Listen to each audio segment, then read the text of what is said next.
Hey, what's going on? It's Chuck Billy from Testament. You're watching The Age of Metal.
Hello everyone, this is Miguel with herbal here with Chuck Billy of Testament at the new Live Wire in Scottsdale, Arizona. How are you? Doing good. How's it going? It's been a while since you guys doing here officially. Last time was with the Anthrax show. It was a long time. In Scottsdale? No, in Arizona. Yeah, Scottsdale. I can't remember the last time we played ever. Been a long time? Long time. We stopped through here on tour a couple years ago, and that was it. Now, I understand that these two, you're playing the Legacy and you're playing the New Order. Yeah. At which point you guys decide to, bring these two albums to the live stage? Well, we're going to come on tour, decided tour. We've been touring probably the last 3-4 years, just doing a regular set of all of our catalog. We thought if we're going to go out this time because we're in the middle of kind of writing the record and not ready to do it full-on tours. We decided let's just do something special and thought let's go back and do the Legacy and the New Order again. And it was just cool because there's some of these songs we haven't played, since the last time we'd done this, probably 7-8 years ago. Was it difficult to put it together? No, it takes us probably it's rough for a few days rehearsing, but then about a week into it, it's all coming together now. Now we're on the road with it. Now it's getting better every day. Well, I mean, those two albums pretty much laid the foundation of Testament and became, your legacy itself. Now, how has been the response from the people in the last 2 days? Because you guys started in Yeah, it's been really good. There's been a lot of fans I talked to that were excited because they seen us when it first started, came out in the Legacy when we were touring playing these songs.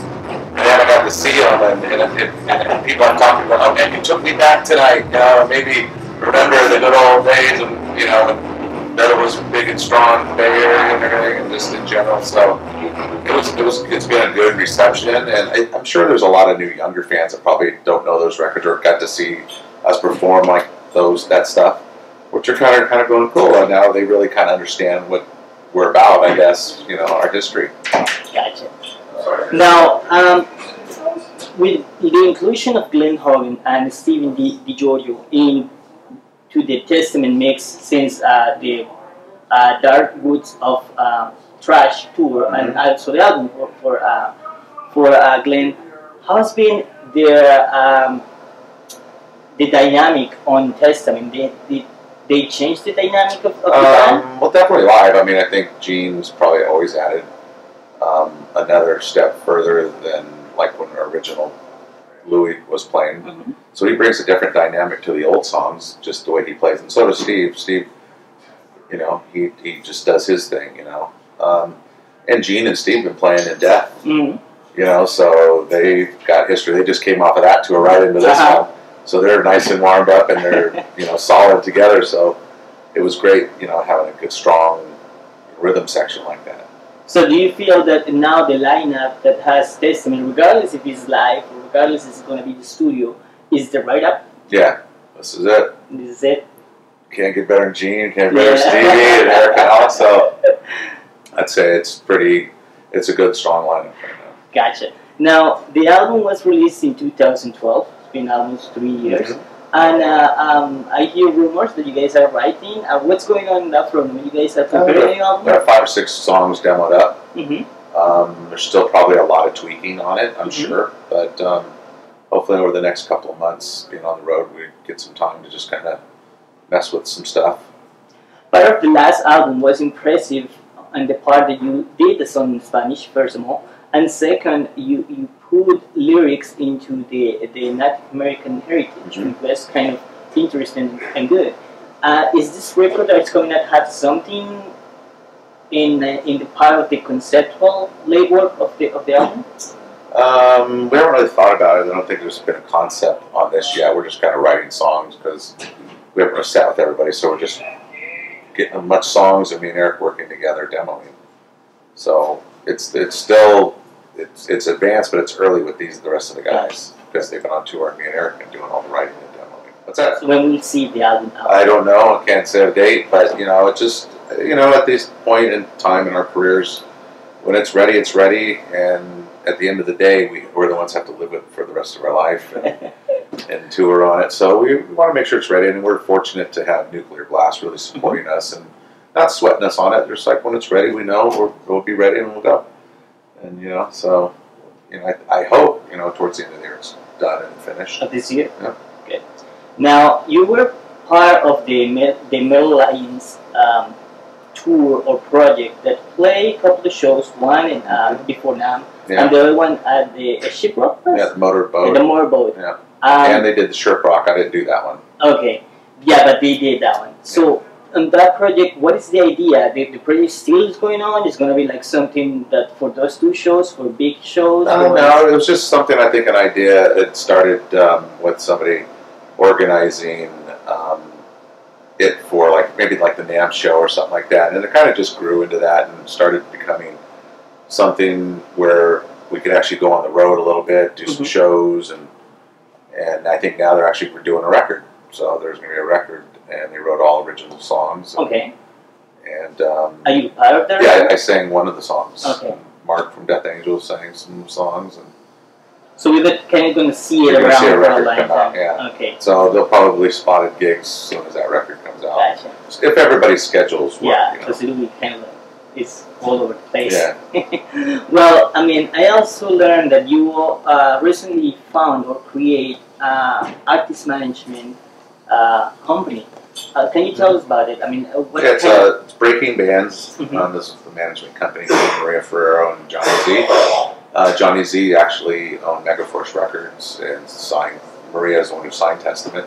So we've been friends over the years, and we decided to start the management company, and we have probably 5-6 bands right now. And it's been a lot of work, and it's probably a logical next step for me. I mean, coming up on 30 years doing this, and kind of through it all a little bit, and so I thought maybe that'd be that part to get into that part of the business because I love music business still. And it probably can help some new coming bands, maybe with some career planning or whatever, or touring or. In this new phase of the business, how you call it, do you pick the bands by hand or I mean? Yeah, they come to us. People send us a lot of tapes and a lot of stuff, and we listen to them, and that's how we started. And just chose a couple of them, and then. And then I think rumors gets out, and then people are always looking for management, and it's growing, and it's been. Is it difficult? No, it's a lot of time consuming, and you got to remember which deal is for which band, and keep that organized. But yeah, it's something I enjoy. Well, closing up. Also, I got the cheap vaporizer. Oh yes, that's right. That's right. I read about it, but like I said, I think this interview was a little bit more focused on Alex. Tell us about that. Well, I decided a friend called Adam who started Lord Vapor Pens. He's a metalhead out of the Bay Area, and he asked me a few years ago if I'd be interested in putting a project together with him. And a few years went by, then about 6 months he approached me and he said, let's really do it. And I wasn't touring, I had more time on my hands. I said, yeah, let's do it. So we dove in it and designed the vaporizer. And it came out I think it's about 4 weeks now. And it's something different. It's been very cool. It's called Chief, right? The Chief, yeah. The Chief. Yeah, they're here tonight. You can see them for sale here. When you came out with the idea, I mean, besides the name of it? Yeah, the logo. Well, because to me, I think that I had that logo design Okay. The chief and the Indian skull that I wear. We had designed for a shirt. Just made sense, and we just once we designed it was like that looks good. I mean, I would just buy that because it looks good, not even know if it was mine or not. It's a cool piece. And so we did that, and so now that first line's out. Now we have some more products coming out here. Are you planning on some sort of concept with the flavors? Because I know those. Well, this one's just an herbal. Okay. Straight herbal, but the new ones I'm coming out with, they're going to be flavored and have oils and wax and everything. Wow, so, interesting. Disposables and chargeables and the whole deal. Well, I'll have to check it out tonight. Yeah. I'm not smoking it's not myself, but it definitely will be worth to check it out. Yeah. Now, closing up, what is next for Testament after this tour? This tour, we take 10 days off and go to Europe for 5 weeks. Okay. And then, just like I said, we'll just hopefully keep pounding out, working out the music, and hopefully be ready to get together and get in the studio after in July, maybe, because we're really keep July, August kind of open in case we're ready. Well, in case we're ready to get in the studio. Okay. Where are you going to be planning to record it, in Auckland? Yeah. Okay. Awesome. Well, Chuck, really, thank you very much for taking the time. I'm definitely looking forward for the show tonight, and definitely looking forward to revisit those two albums. I never heard them live, so yeah, that's gonna be fun.